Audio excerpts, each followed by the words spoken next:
Every place and culture has its own customs that have become normal to those who practice, but sometimes outsiders to these practices may be a little confused or disturbed by what they're unfamiliar with. This goes tenfold for ancient civilizations, as our world has changed immeasurably over the last few thousand years. From medical practices to religious ceremonies to just how people used to live everyday life. On today's top 10 list, I'll be covering 10 dark things that were normalized during ancient times. Starting off this list, in our number 10 spot, we have Mercury. Sometimes we really just need to take a second and appreciate the advancements of modern medicine. We might not know everything or have the best healthcare systems, but one thing we don't have to do anymore is give ourselves mercury poisoning because no one knew that existed. The use of mercury in medical care stretches back thousands and thousands of years. It was once used in ceremonies and has been used to treat skin conditions as well, and it's even found inside of the cups that were left in Egyptian tombs. It was even once used as a contraceptive and sometimes an aphrodisiac, and it was even used at one point to treat syphilis. So yeah, it's been used a lot, and it of course is still used, but in much safer levels. Mercury can cause deadly liver and kidney damage when too much is used or consumed. This is one medical advancement that we can definitely say improved our quality of life. In our number 9 spot today, we have self-mummification. This practice stems back years and years, but it is sometimes still practiced today, although it was outlawed in Japan in the 20th century. The practice of self-mummification is often done by monks, as it was thought to preserve their holiness, but I suppose it can be done by anyone. It usually starts off with a 3-year diet that consists of seeds and nuts. During this, the person will also do exercises which are intended to remove the body of all body fat. This diet will eventually change to tree bark root and poisonous tea. This tea makes the drinker throw up, and the point of that is to remove the body of all the fluids, as well as making the body a less than great feasting option for bugs after death. The monk will then lock himself in a tomb in the lotus position with a breathing tube and a bell.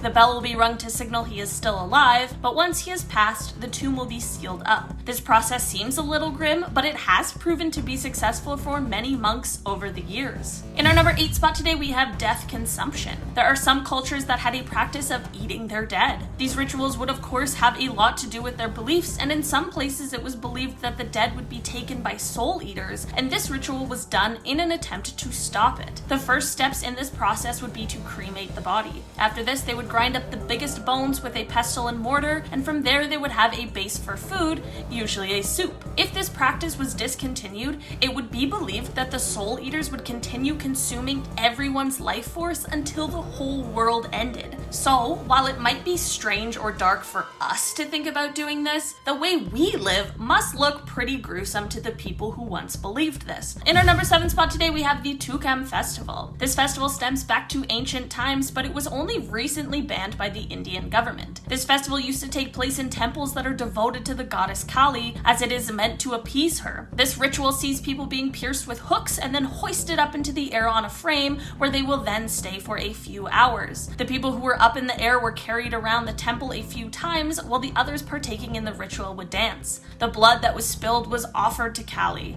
This is because this ritual is believed to calm her, as it is done to ensure she does not go off on a rampage, as she is both greatly respected and greatly feared. In our number 6 spot today, we have the Roman army regime. There's a reason why the Roman army was considered pretty invincible for so long. This is because of their insane training routines. Every single day during training, they would be expected to walk 18 miles in 5 hours and 21 miles in 5 hours while doing their fast-paced walk. Not to mention they did this all while carrying 20 pounds of armor and a 45-pound sack with their belongings. Being a soldier in the Roman army definitely had some perks, but at what cost? They may have been glamorized, but it certainly was anything but a glamorous career choice. In our number 5 spot today, we have urine taxing. Okay, so this one's a little weird and very gross. So plumbing is of course a modern invention, and at one point in time, there just used to be public toilets, which seems like an absolute nightmare. Well, urine was used by ancient Romans as a chemical for tanning and laundry, which also sounds like an absolute nightmare. Because of this, urine would be taken from the public toilets and then bottled to be sold,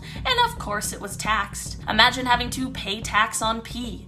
and imagine needing pee to do your laundry. All in all, I'm glad we have Tide Pods, and I'm happy to pay the tax on those considering how much better that really is compared to what went on in ancient times. In our number 4 spot today, we have Gladiator blood. While it wasn't extremely common for a gladiator hero to die in battle, when they did, it was all of the rage because of what happened next. It was once believed that gladiator body parts could help cure a variety of ailments. Why only gladiator parts? Well, I'm not exactly sure. The blood and livers were often used as a way to cure epilepsy, but if a gladiator hadn't died, his dead skin cells would be collected from a bath and used as a facial cream and as an aphrodisiac. I honestly don't know which one is worse. Well, I guess it's definitely drinking gladiator blood, but rubbing someone's dead skin on your face is a pretty close second. Once gladiator battles were outlawed, the sale of gladiator blood ended up being replaced by the blood of executed criminals. Trephination. This is a practice that can even be dated back to the Stone Age, so it certainly has quite a long history on Earth as it continues to be practiced today, of course in a much safer way. This is the practice of drilling holes in one's skull and was used to treat things such as seizures, mental disorders, and to relieve bleeding in the brain. In the Stone Age, it is believed that this was done by taking a sharp stone and scraping it against the skull in order to scrape away the bone. I don't know about you guys, but the idea of someone scraping away at my skull gives me a headache. What is extremely shocking about this is that evidence suggests that many of the people who went through these procedures thousands of years ago actually ended up surviving, some even surviving more than one procedure. It's crazy to think that people were already surviving brain surgery all those years ago. In our number 2 spot today, we have microdosing poison. Okay. This one's a little weird. Apparently, in ancient Roman times, it was normal for Roman rulers to take a small amount of poison each day. I'm sure you're wondering why, as would any sane person, and this is because it was believed that if they did this, they may be immune to it in the case of an actual attempted poisoning. While this is actually a pretty smart idea in theory, I'm not exactly sure if that's how poison works. It's not exactly like building up an immunity to a sickness, and how annoying would it be to take poison every day just to find out one day that your microdosing did not in fact do anything to protect you from this ill fate. I'm glad that this isn't a thing that has continued to be practiced today because it truly just would be a little weird. And I guess we have to worry less about being poisoned these days. Well, I guess not some people. Anyways, I digress. In our number 1 spot today, we have penalty of the sack. This is quite a dark practice that I had never heard of before, and it was used as a horrific punishment. This was a punishment used for someone who had been deemed guilty of patricide, which was one of the worst crimes someone could commit in ancient Rome. First, the person who's being punished would have their head covered with a sack that was made out of wolf skin, and then their feet would be covered with wooden shoes. They would then be beaten with rods that were blood-colored. After this, the person would then be thrown into a sack with other animals, such as a snake, a monkey, and a dog, and then the sack would then be tied up. Guys, this is extremely horrifying, but then they would throw the sack and all of the creatures inside into the sea or a river, which would obviously end in death. This is an unbelievably gruesome practice, and while there are many reasons I'm glad I didn't live in ancient times, being able to avoid these crazy types of punishments just might take the cake.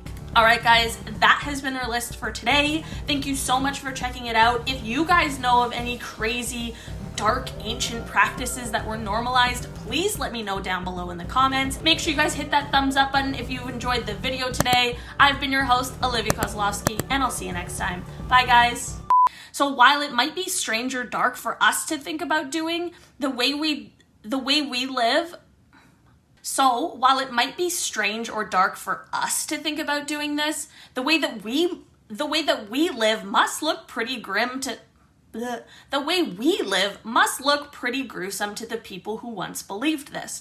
Oh my god, 45 minutes later and I finally got that one freaking sentence. Make sure you guys hit that thumbs up button if you enjoyed the video today.